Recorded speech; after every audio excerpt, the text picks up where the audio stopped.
Subscribe करें हमारे YouTube channel को और बेल आइकन को प्रेस करें हमारे लेटेस्ट वीडियोस को देखने के लिए।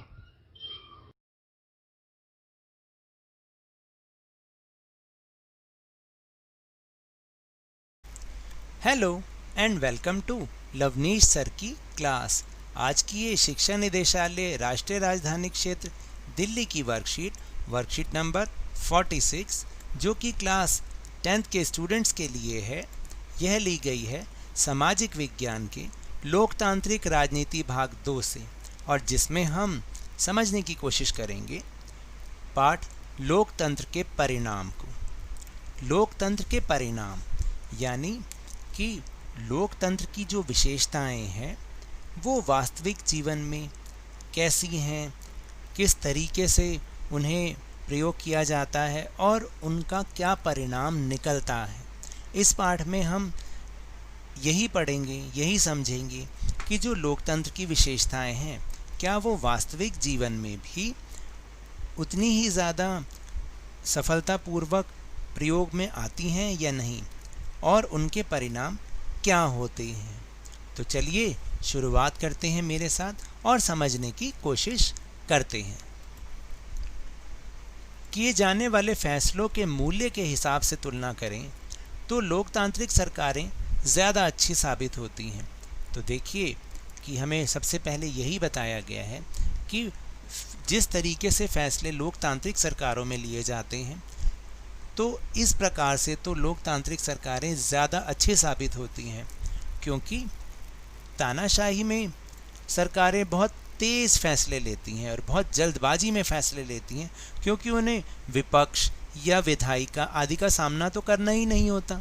लेकिन ये फैसले वे ऐसे फैसले भी ले सकती हैं जो जनता के खिलाफ हों और जिसे लोग स्वीकार ही ना करें।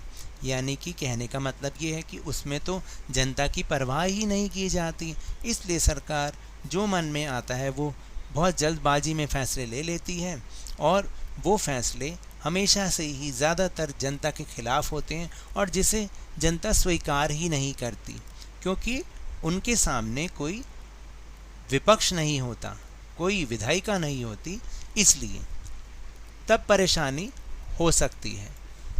लेकिन इसकी तुलना में लोकतांत्रिक सरकार सारी प्रक्रिया को पूरा करने में ज़्यादा समय ले सकती है।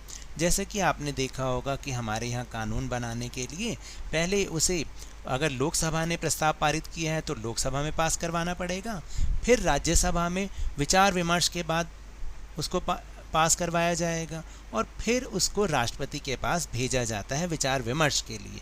तो इसका मतलब ये है कि लोकतांत्रिक सरकारों में तो पूरी प्रक्रिया का पालन करते हुए कोई फैसला लेना पड़ता है। हाँ, इस प्रक्रिया में यह ज़्यादा संभावना होगी कि फैसले लोगों के भले में होंगे और लोग उन्हें मानेंगे भी। यानी ऐसा माना जाता है कि जो भी फैसला लिया जाएगा, इतने विचार विमर्श के बाद जो भी फैसला लिया जाएगा वो फैसला लोगों के कल्याण के लिए ही होगा और लोग ज़्यादातर उसे मानेंगे भी, और इससे ये ज़्यादा प्रभावी भी होगा। इसलिए फैसले में लगने वाला समय ज़्यादा समय जो है वो बेकार नहीं जाता। तो इसलिए कोई अगर ये सोचता है कि इसमें ज़्यादा समय लगता है तो ऐसा समय बेकार नहीं जाता, क्योंकि इतने विचार विमर्श के बाद, इतनी बहस के बाद यदि कोई फ़ैसला लिया जाता है तो शायद वह फैसला ज़्यादातर लोगों के भले में ही होता है। तो इस मामले में तो जो लोकतांत्रिक सरकारें हैं वो ज़्यादा अच्छी साबित होती हैं। लोकतंत्र में फैसले कायदे कानून के अनुसार होते हैं, और यदि कोई नागरिक इन्हें जानना चाहे कि फैसले लेने में नियमों का पालन हुआ है या नहीं हुआ तो वह इसका भी पता कर सकता है। उसे यह जानने का अधिकार और तरीका उपलब्ध होता है, और इसे ही हम पारदर्शिता कहते हैं। तो इसका मतलब ये हुआ कि हमारी जो लोकतांत्रिक सरकारें होती हैं वो पारदर्शी तरीके से काम करती हैं। यानी जब भी वो कोई फैसला लेती हैं तो किसी नियम या कानून के अनुसार ही लेती हैं, और फिर भी यदि कोई नागरिक ये जानना चाहता है कि उस फैसले को लेने में कोई नियम या कानून का इस्तेमाल हुआ है या नहीं हुआ है तो वो इसका पूरा पता लगा सकता है, क्योंकि उसको ये जानने का अधिकार मिला हुआ है और उसके पास वो तरीका भी उपलब्ध है। तो इसी को ही तो हम पारदर्शिता कहते हैं। तो चलिए अब हम चलते हैं अपने प्रश्नोत्तर की ओर। पहला प्रश्न है कि जरूरी नहीं कि तेजी से फैसले लेने वाली सरकार अच्छे फैसले भी ले, इस कथन को समझाइए। तो इस कथन का अर्थ है कि तानाशाही सरकारें बहुत तेजी से फैसले लेती हैं क्योंकि उन्हें विपक्ष, विधायिका आदि का सामना नहीं करना होता। वे ऐसे फैसले ले सकती हैं जो जनता के खिलाफ हों और जिसे लोग स्वीकार ना करें। तो इसलिए हम कह सकते हैं कि तो पहला प्रश्न है कि जरूरी नहीं कि तेजी से फैसले लेने वाली सरकारें अच्छे फैसले भी लें, इस कथन को समझाइए। तो इसका उत्तर है कि इस कथन का अर्थ है कि तानाशाही सरकारें बहुत तेज फैसले लेती हैं क्योंकि उन्हें विपक्ष, विधायिका आदि का सामना तो नहीं करना पड़ता। वे ऐसे फैसले ले सकती हैं जो जनता के खिलाफ हो और जिसे लोग स्वीकार ना करें। तो इसलिए हम कह सकते हैं कि ज़रूरी नहीं कि तेज़ी से फैसले लेने वाली सरकारें अच्छे फैसले भी लें। फिर दूसरा प्रश्न है कि वह कौन सी प्रक्रियाएं हैं जिनका पालन फैसले लेने में लोकतांत्रिक सरकारों को करना पड़ता है।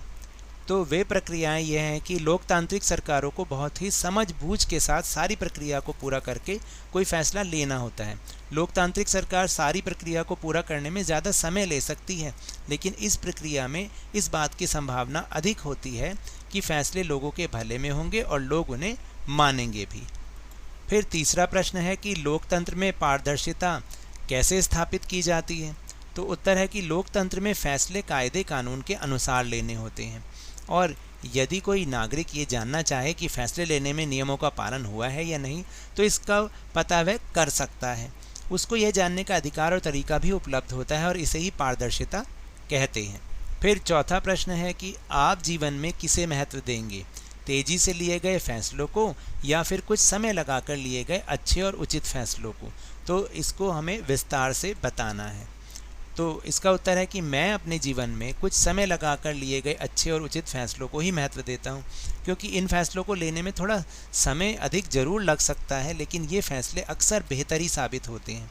जैसे कि 12वीं कक्षा के पास करने के पश्चात मेरे पास कई कोर्स करने के ऑप्शन थे, लेकिन मैंने ध्यान से और समझबूझ के फैसला लेकर वह कोर्स किया जिसमें मुझे फ़ायदा हो सकता था।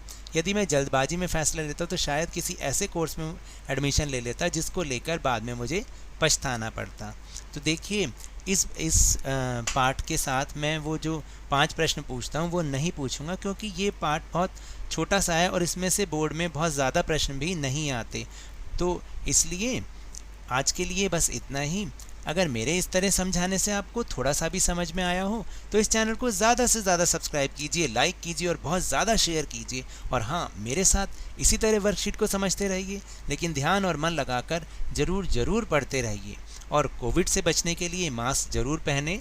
धन्यवाद।